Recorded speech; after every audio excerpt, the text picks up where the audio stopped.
북한이 돈이다. 네. 북한 가서 돈 벌고 우리도 좀 부자 한번 돼봅시다. 그럼 얼마나 좋겠습니까? 예, 나라가 부자가 되고 국민이 부자가 되기 위해서 일단 네. 정권 교체가 시급합니다. 그렇죠. 정권은 무조건 교체되겠죠. 그러길 정말 바라고 뭐 그러지 않을까 싶습니다. 그래서 이제 우리도 여기 워밍업 해갖고 발동이 딱 걸리면 또 이제 대선 앞두고 이제 본격적으로 좀 뛰어야 되는. 저는 그 이 남북 방송을 하면서도 어쨌든 방송을 시작하니까 다시 이 에너지가 좀 솟더라고. 이놈들 두고 봐라, 니를 가만 안 둔다. 정권 교체해야 되니까요. 그런데 항상 남북 관계가 좀 좋아지거나 네. 그럴 때 남북 관계입니다. 제가 규정하는 게 이 고춧가루 뿌리는 놈들이 있거든요. 네. 근데 지금은 주도가 미북 관계이기 때문에 고춧가루 뿌리기도 좀 힘들어요. 이제는 트럼프가 네오콘한테 당하지 않겠다라고 천명도 했고요. 그다음에 이시바 총리 앞에서 남북 북미 관계가 좋아지면 일본에게도 기회가 될 것이다라고 분명히 워딩을 하면서 천명을 했단 말이에요. 일본이 방해하기가 좀 어렵지 않겠냐라고 하는 게 첫 번째 고민이 궁금한 점이고, 또 하나는 아니 일본은 지금 내일 모레 침몰한다는데 자기를 신경 써야 되는 거 아니에요? 지금 뭐 일본에서도 굉장히 긴장감 있게 다루고 있는 것 같아요. 그래서 이시바가 방해할 수 없다. 그래서 태도도 좀 바뀌었다. 요건 이제 방금 전에 말씀드렸는데 저는 일본 침몰 설이 더 궁금해요. 사실 지금 올해 7월 5일로 지금 예언을 하고 있죠. 예. 타키치료라는 일본의 만화 작가라기보다 예언가라고 할 수 있는데, 많이들 좀 알려져 있는데, 과거에 초판을 냈을 때가 1999년인가? 그 당시에 2011년 3월에 후쿠시마 사태를 예언을 했거든요. 예, 날짜까지 찍었네요. 정확하게 3월이라고까지. 3월로. 그래서 그 이전에 이 사람이 그 만화책에 보면 다 또 다른 예언들은 이미 지난 것들이라. 예. 예를 들면 뭐죠? 그룹 퀸의 프레디 머큐리의 사망. 그다음에 영국의 황태자비 다이애나 황태자비의 죽음이라든가. 또 놀라운 게 이 사람이 또 코로나 사태도 예언했었어요. 2020년 4월이라고 해서. 아니 그러니까 99년에 이걸 내서 그 후쿠시마 원전 사태 예언한 게 알려졌는데, 그로부터 10년이 넘는 기간에 은둔을 해버렸잖아요. 네, 잠적을 했죠. 네, 은둔했지 않습니까? 그러다가 2022년에 새롭게 완결판을 내거든요. 새롭게 완결판을 낸 것도 그때 관심을 끈 게 아니라 최근에 관심을 끌기 시작했다. 최근에 더 관심을 끌고 예. 있죠. 왜냐하면 2025년 7월 5일 일본이 거의 뭐 침몰한다, 뭐 이런 얘기를 했기 때문에 날짜까지 정확하게. 7월 5일. 네, 그래서 저도 7월 5일 즈음에서는 일본을 안 가려고 지금 아니 달력에 체크를 해놨는데, 경남 그쪽에서 지금 시민사회 평화운동 하면서 하시면서 일본을 자주 방문하잖아요. 그래서 부산의 어린이들도 이제 일본을 가야 되는데 일단 8월달 가는 걸로 해놓긴 했는데, 갈 데가 없잖아요. 침몰했는데 어딜 갑니까? 근데 이제 다 침몰하는 건 아니겠죠. 부분 침몰설. 왜냐하면은 만화의 내용을 제가 아직 직접 보지 못해서, 국내도 지금 출판돼서 나와 있는데요. 예. 일본 열도 제일 밑에 오키나와가 있죠. 오키나와 있죠. 그다음에 필리핀 열도가 있죠. 예. 필리핀과 오키나와 사이에 큰 물이 끓는 현상을 보게 되었다. 예언가가. 자기 꿈에서 계속 나타났다는 거 아니에요? 계속 나타나요. 그러면서 이게 큰 해일을 일으키는데, 후쿠시마 사태 때 해일보다 3배나 높은 한 180m짜리 해일이 일본을 덮친다는 거예요. 근데 이게 또 다른 어떤 분의 해석을 보니까 아주 흥미롭던데요. 일본 의회 기록에 나와 있는데, 지금으로부터 오래전, 한 60년 전, 1965년으로 기억하는데, 미 항공모함의 폭격기에 수소폭탄을 탑재한 폭격기가 항공모함에서 미끄러져서 바다에 침몰한 사건이 있었습니다. 이건 팩트인가요? 예, 팩트입니다. 일본 의회 자료에 있어요. 일본 의회 자료에. 1965년도에. 예. 근데 그게 바로 그 자리입니다. 필리핀과 오키나와 사이예요. 이야. 근데 이게 인양이 안 됩니다. 왜냐하면 그게 수심이 3,000m가 넘는다 그래요. 그렇죠. 세계에서 가장 깊은 필리핀 해구가 세계에서 가장 깊지 않습니까? 예. 아주 깊은데 7,000m가 넘는다 그러고. 그래서 인양은 당연히 못했는데, 이게 혹시 폭발했을 가능성을 두고서 어떤 분들이 계산을 해보니까 수소폭탄의 파괴력과 해일의 높이를 계산해보면 180m랑 비슷할 수 있다, 이렇게 나온다는 거예요. 그래서 여러 가지가 아직 뭐 증명해야 될 게 더 많겠지만, 추정드릴 수는 있겠지만 그게 만약에 일본 열도를 덮치게 될 경우에 남부 해안선 쪽에 있는 도시는 다 잠긴다라고 봐야 되고요. 우리 부산 이쪽은 영향이 없나요? 부산과 우리 경남 일대까지는 미미하게 영향을 미친다는 거예요. 수소탄이든 원자탄이든 굉장히 엄격한 통제 속에서 이게 폭발하는 것이지 갑자기 있다가 누가 망치로 두들긴다고 폭발하는 게 아니거든요. 예. 그래서 바닷속에 있을 때 어떤 조건에서 어떤 일이 벌어졌는지 우리가 모르기 때문에 만에 하나 혹시 폭발할 수 있는 조건이 만들어졌다. 정말 확률은 높지 않지만 그랬을 경우에 일어날 수 있는 일이 아마 타츠키조의 꿈에 나타나는 게 아니냐 이제 그렇게 해석을 하는 사람들이 있습니다. 그래서 그렇게 되면 일본의 뭐 대도시는 아시다시피 도쿄나 웬만한 대도시들은 다 바닷가에 그건 낮잖아요, 지대가. 거기다가 뭐 그렇게 해석하는 사람도 있고 또 뭐 좀 그 또 난카이 트러프 그 난카이 대지진 남해 대지진 이분은 전공이 뭐예요, 도대체? 제가 제1동포를 많이 하다 보니까 예. 뭐 어쩔 수 없이 관심을 안 가질 수가 없는데 일본 열도를 다 아시다시피 이게 4개 해국 그 판이 만나는 그렇죠. 지역이 만들어진 땅이 일본이잖아요. 예. 그러니까 태평양판, 필리핀판, 그다음에 유라시아판, 북미판.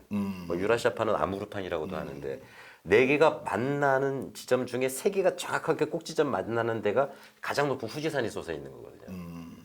그리고 올해 들어서 지금 미야자키 쪽이라든가 여러 군데서 지금 4.5 몇에서 6에서 지진들이 계속 지금 잇따라 발생하잖아요. 그리고 얼마 전에 지난 그 2월 초인가요? 1월 말인가요? 사쿠라지마 그쪽 나가사키 쪽에 거기도 또 그 분화구가 폭발해서 2,000m 상공까지 이게 올라갔던가요? 이게 지금 그런 일들이 계속 벌어지면서 일본 지진국에서는 굉장히 지금 대비를 많이 하고 있는 걸로 그렇게 보여집니다. 근데 이렇게 될 경우에 아마 그 지진에 의해서 해일이 일어날 수도 있고 아까 말씀드린 수소폭탄에 의해서 일어날 수 있는데 그 예언가는 이제 아마 수소폭탄을 얘기한 거 아닌가 그런 생각도 들고요. 거기서 만약에 난카이 트로프가 그 남해 해국이죠. 남해 해국이 여기서 지진이 일어나게 될 경우에는 정말 일본 침몰의 그런 그 부분 침몰이긴 하겠습니다만 상당히 많은 도시들이 피해를 입을 가능성이 있어서 굉장히 지금 그 긴장들 하고 있는 것 같습니다. 그래서 저희는 그때 우리 친한 일본의 우리 동포분들을 좀 초청해서 한국에 좀 머무르시게 할까 지금 계획 중에 있기도 하고 그렇습니다. 야, 그게 만약에 덮쳐서 다시 그쪽 이제 해안선 일대 또 원전들이 많잖아요. 그렇죠. 여기까지 또 피해가 확산되게 되면 걷잡을 수 없는 그때 그 한 50m 정도의 해일에 그 이제 후쿠시마 원전이 다 그 폭발을 한 건데, 야, 이게 만약에 현실화 된다고 한다면 정말 안 되기를 바라지만 이제 근데 왜 웃으면서 그러세요? 아니 그거 안 됐으면 좋겠어요 사실은 진짜로. 아, 이거 일본의 우리 제1동포들이 무려 90만 명 살고 계시고 아니, 그건 통계잖아요. 그 일본의 보수 이익들을 정말 믿긴 하지만 예. 일본의 선량한 시민들이 또 많거든요. 진짜로. 그러면 그런 점에서는 일본이 좀 그런 일이 없었으면 좋겠다는 생각. 좀 소름이 끼치네요. 그러게 그 수소탄 얘기 좀 놀라웠어요. 예. 거기서 물이 부글부글 끓는 그런 걸 자꾸 꿈에서 봤다고 이렇게 타츠키리오가 그렇게 얘기를 하거든요. 근데 어쨌든 후쿠시마 그걸 정확히 맞춘 사람이기 때문에 그러니까 일본 분들이 긴장 안 할 수가 없는 거예요. 지금. 누군지 인물이 얼굴에 이렇게 그 방송에 드러났나요? 그 희미한 사진이 있습니다. 오래전에 지금 여성분이신데 예. 희미한 사진이 있죠. 아, 여성분이에요? 여성입니다. 자, 지금 나가는 사진을 보게 되면 저게 2007년도 제가 머리가 막 열심히 빠질 때 모습입니다. 머리 빠지신 분들, 특히 윤석열 정권 탄핵 때문에 스트레스 받으시는 분들 머리 많이 빠집니다. 저 때의 저 머리와 지금의 제 머리를 비교해 보시고 네이버에서 나라모 검색해서 나라모 열심히 드시다 보면 여러분도 풍성한 모발을 자랑할 수 있습니다. 한 3개월 정도 드시면 그때부터 효과가 좀 나오고요. 뭐 일주일 먹었는데 안 난다 그러면 안 납니다. 일주일 먹어갖고는. 예, 한 3개월 정도 그 드시다 보면 제가 이것저것 다 해봤는데 역시 나라모가 최강이다. 그리고 40여 가지 식물 공유로 했기 때문에 특히 걱정하는 남성 건강에도 전혀 영향이 없다. 그래서 나라모 네이버 검색해 주시기 바라겠습니다. 감사합니다. 인물이 얼굴에 이렇게 그 방송에 드러났나요? 그 희미한 사진이 있습니다. 오래전에 지금 여성분이신데 예. 희미한 사진이 있죠. 아 여성분이에요? 여성입니다. 야 우리 방송에 한번 모시면은 대박일 텐데. 알겠습니다. 교수님 그 일본이 남북 관계 개선에 전 세계에서 앞장서서 방해하고 있다. 해왔었죠. 해왔었다. 예. 앞으로도 그럴 개연성 무척 높다. 왜 그러냐면 우리가 그 지구의 최근의 질서, 예. 질서 우리 특히 태평양 질서하고 유럽 질서는 조금 다르잖아요. 다르죠. 예. 저기는 독일이 사고를 쳤었고 과거에 여기는 일본이 일본 사고를 사고를 친 건데 여기 이 태평양 질서 전쟁이 끝나고 나서 2차 세계대전 질서는 미일 방위 조약으로 만들어진 질서거든요. 예. 근데 그게 만들어진 이유가 소련의 공산주의 확산을 막으려고 만든 거란 말이에요. 예.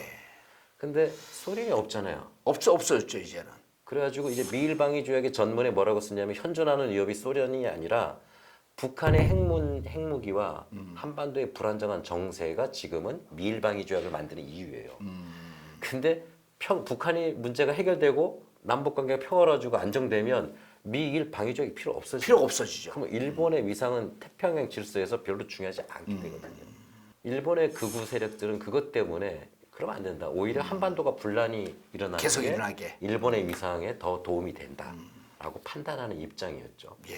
근데 지금 트럼프는 그런 거 없거든요. 이 양반은 우선 중요한 거는 미국의 이익. 미국의 예, 그것도 대놓고 그냥 해버린단 말이에요. 그러면 일본이 과거처럼 아베 정권 때처럼 트럼프의 다리를 걸기는 쉽지는 않지 않겠나. 예. 어려울 수 있다. 아니 우리가 피해 줄 건 없잖아요. 남북 관계가 좋아지면서 대한민국 경제가 나아지면서 이웃 국가가 경쟁적으로 일본과 우리가 경쟁을 하면서 그렇죠. 그게 나아질 수 있는 거 옳은 아니에요? 말씀인데 일본을 싫어하는 두 권력이 손을 맞잡게 된다. 이렇게 보는 입장이 굉장히 강해요. 그게 일본의 저변이 그렇습니다. 아 그러니까 우리도 문재인 정부도 먼저 시비를 건 게 아니라 일본이 먼저 시비를 걸어서 우리가 대응을 했던 거거든요. 그렇죠. 그 왜 시비를 걸었냐? 그때 지소미아 사건이. 지소미아 사건이죠. 그랬던 이유도 그게 남북 관계와 북미 관계가 급작스럽게 좋아지면서 좋아지네. 갑자기 일본이 느닷없이 시비를 걸어요. 예. 문재인 정부가 문재인 대통령도 그렇고 전 세계를 다니면서 통일 외교를 했지 않습니까? 그렇죠. 남북 관계 개선을 지지해 달라라고 이게 하고 다 다니면 그 직후 일주일 후건 이주일 후건 일본의 외무상이 똑같이 쫓아다니면서 방해를 해요. 모태기 외상이. 사람들 이렇게 뒤를 쫓아다니는 졸졸 쫓아다니는 그 동물을 뭐라 그러는 줄 아시죠? 뭐라고 했어요? 어렸을 때 우리 개 풀어놓고 살 때 네. 너무 똥강아지처럼 사람 뒤를 졸졸 쫓아다녀 이러거든요. 그러게 말이에요. 진짜 모태기 외상은 이 인상도 정말 못되게 생긴 것 같은데 아베 정권 때요. 그 굉장히 방해했다는 건 너무나 우리가 많이 알고 있고 예. 그리고 사실 그 북미 회담 결렬된 2019년 2월 하노이 회담이 결렬됐을 그렇죠. 때 그 결렬의 주역 중에 한 사람을 그 존 볼튼 예, 존 백악관 보좌관 안보 보좌관을 꼽거든요. 백악관 안보 보좌관 존 볼튼이 그 하노이 회담 직전에 자기 회고록을 발행을 해요. 그리고 인쇄대에서 팔리기도 전에 PDF 파일로 전 세계에 공개를 합니다. 난 그런 출판은 보다 처음 봤어요. 예. 그리고 책을 출판하기 전에 선금으로 받은 돈이 우리 돈으로 한 20억 원 정도 된다나요? 굉장히 많은 존 볼튼. 굉장히 많은 돈을 받았어요. 예. 그럼 과연 그 돈의 출처는 어디냐? 뭐 조사해 보면 거의 나오지 않을까 싶습니다. 굉장히 중요한 로비 자금이었을 가능성이. 일본의 로비 왜냐하면 자금이었을 그 것이다. 책의 두 챕터가 한반도 문제를 집중적으로 다루고 있는데 내용은 주로 남북 관계가 또 북미 관계가 지금 개선될 때가 아니다라는 것과 나는 일본의 그런 걸 입장을 충분히 일본의 입장을 위해서 노력했다라는 게 많이 나옵니다. 야, 난 그거 안 봤는데 그거 한번 봐야겠네. 네, 존 좀 볼튼. 번역돼서도 지금 나와 있거든요. 예. 존 볼튼은 일본의 어떤 그 외교에 그 철저하게 복무한 그런 그 미국의 관료였다 이렇게 보여지는데 정리하면 남북 관계가 개선되는 것을 방해하는 일본의 외교 로비의 최선봉에 존 볼튼이 서 있었다. 네 그렇게 보여집니다. 그리고 2월 말이었죠. 2월 28일이었는데 3월 15일 날 최선희가 외신 기자들 불러서 평양에서 맞아요. 브리핑하고 기자회견하면서 분노를 예, 표출하거든요. 기억납니다. 그리고 나서 우리 전문가들이 그 모여서 회의를 했었는데 그 광화문에서 상당수의 전문가들은 이제 둘은 다시 보기 힘들 거다. 근데 딱 두 명이 아니다. 굉장히 빠른 시간 안에 둘이 만날 가능성이 있다. 그 중에 한 명이 저였는데. 왜냐하면 가설이 그렇습니다. 이미 합의문을 만들었는데 갑작스럽게 나 사인 못하겠다라고 얘기하면 미안하잖아요. 그러면 좀 더 빨리 보려고 할 거 아니겠어요. 가설대로라면 빨리 볼 것이다. 근데 아닌 게 아니라 결국 판문점에서 8월 달에 만나죠. 그렇죠. 문재인 대통령과 같이 가서 셋이서 만나고 둘이서 우리 그 평화의 집 2층에 올라가서 1시간 넘게 얘기를 하죠. 그러면서 북한이 그래도 상당 기간 한 2년 넘게 도발하지 않았던 그런 초석을 만들었던 것 같아요. 그러니까 그 다시 이제 복귀해 보면 일본의 역량이 굉장히 중요했다. 2018년에 한 차례 면담이 있었고 그 정상회담이 있었고 2019년 2월과 8월 두 차례 있었는데 2월은 북한으로서 무척 치욕적인 회담 결렬이었었다. 그리고 그것은 우리가 추정하고 뇌피셜로 얘기하는 게 아니라 존 볼튼의 회고록을 보게 되면 북미 관계가 지금 급진전될 때가 아니다. 그리고 이것을 고춧가루 뿌리고 방해했던 것에 배후에는 일본이 있음을 존 볼튼이 공공연하게 밝히고 그리고 자기는 그렇죠. 미국 네오콘의 대리인으로서 대변자로서 일본을 위해서 복무했다. 네, 그래서 그때 제가 느낀 게 세계를 움직이는 나라는 미국일 수는 있겠지만 미국의 고위 관료를 움직이는 건 일본의 로비스트들일 가능성이 있다. 진짜 이 방송 보면 대한민국 토착 외국 세력들 북미 관계, 남북 관계 깨지는 거 이러고 박수 칠 일 아니다. 말 조심해야죠 저는. 아니 이 방송을 보고도 진짜 남북 관계 깨지는 걸 그거 좋아하면 그 조상이 그 일본 놈들 아니에요? 그렇게 되면 토착 외구라고 하는 건 조상이 일본 놈들인 거죠. 진짜 헷갈리죠. 예. 근데 지금 이시바 총리는 좀 다릅니다. 그 얼마나 다를지는 앞으로 두고 봐야 되겠지만. 얼마 전에 그 2월 7일이죠. 미일 정상회담이 있었지 않습니까? 일본은 부지런히 달려가가지고 트럼프 되자마자 가서 어쨌든 정상회담 하고 이제 그때 트럼프가 북한 얘기를 꽤 많이 했거든요. 북한하고 우리 잘 지낼 거고 일본하고 지금 사이가 안 좋은데 우리가 잘 지내면 일본한테도 좋은 기회가 될 거다. 좋은 기회가 될 거다. 이렇게 얘기를 해요. 일본은 거부 못 하잖아요, 이제. 그렇죠. 그 자리에서 특히 거부할 자리도 아니었고. 근데 이시바가 반응이 기존의 북미 정상회담 거기에서 굉장히 긍정적으로 얘기를 합니다. 뭐라 그러냐면 그 당시 베트남하고 싱가포르에서 만남은 매우 긍정적인 발전이라고 생각한다. 긍정적인 평가를 해요. 그래서 그런지 뭐 제가 제일동포들을 만나 보더라도 최근에 만나 보면 이시바에 대한 좀 기대감이 좀 있거든요. 그다음에 그 지금 뭐 거기 그 국방상으로 있는 외무상이죠. 외무상 그도 굉장히 좀 적극적으로 이런 걸 좀 표현하고 있거든요. 그러니까 지금 아베 정권에서의 당시 모태기하고 지금 이시바 정권에서의 그 북한을 바라보는 시각은 굉장히 좀 각도가 좀 다른 것 같아요. 그러니까 일본 우익들에게 우리나라 남북 관계, 북미 관계 고춧가루 뿌릴 생각하지 말고 지금 발등에 떨어진 이 부분에 대해서 지금서부터 이 대책을 세워도 시간이 부족하다. 네, 그리고 트럼프가 선언했듯이 이제 네오콘 말 안 듣겠다. 네오콘 말 안 듣겠다. 자기 내 갈 길을 가겠다라고 했거든요. 그리고 이런 급변하는 북미 관계, 그다음에 일본의 위기 이런 데서 우리가 제대로 대응하기 위해서는 반드시 정권 교체가 있어야 되겠다. 그렇죠. 그러니까 이 시기에 한반도 평화를 선호하는 정권이 등장하게 되면 급물살을 타고 더 좋은 빠른 시간 안에 더 관계가 잘 풀어질 수 있겠다. 알겠습니다. 자, 오늘 방송 여기까지 마치겠습니다. 감사합니다. 감사합니다. 나라무 나라무 내 머리 나라무 나라무 나라무 먹으면 나라무 탈모엔 나라무 내 머리 나라무